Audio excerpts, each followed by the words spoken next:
Our story for this week, Sunday, July 25th, is a boy and his lunch.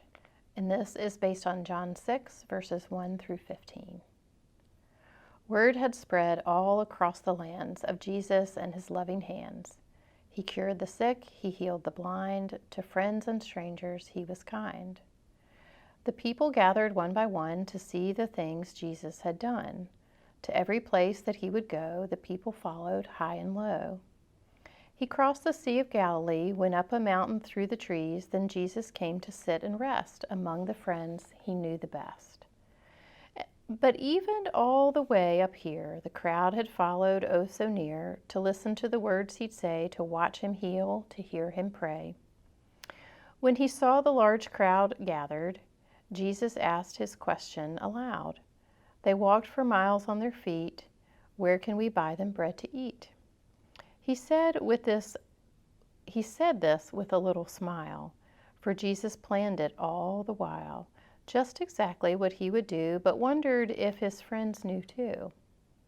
Now Philip, who was close at hand, did not know what Jesus planned, for this was not a crowd of tens, it was 5,000 citizens. To earn the money we would need to buy the bread enough to feed all these people gathered here would take us more than half a year. Andrew spoke up then and said, "Here is a boy who has some bread, 5 loaves, 2 fish. It's all good stuff, but surely this is not enough." Jesus took the loaves and then said, "God, we thank you for all this bread." He passed the loaves, he passed the fish, he told the crowd, "Take all you wish." They all sat down on the ground. Is there enough to go around? 5,000 people sitting there. Somehow they had enough to share. Once everyone was satisfied, Jesus walked through the crowd and cried, "So that not one crumb may be lost, gather up what you would have tossed." The scraps from 5 small barley loaves now made 12 baskets overflow.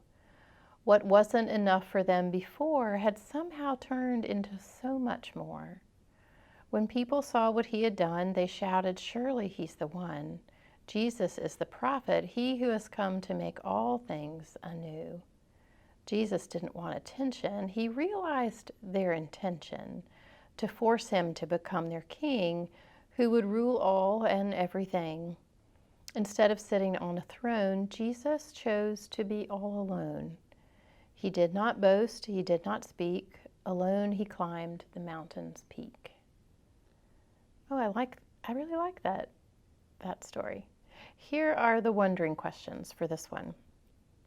Imagine sharing a meal with many friends. What sort of noises would you hear? What do you say when we pass the food around the table? Imagine having 1 loaf of bread. Suddenly there are 5 loaves. Then there are 10 loaves. What would it look like to see more and more food appear? How would you feel? When are times when you like to be alone? When are times when you like to be with lots of other people? Great questions. Have a good week.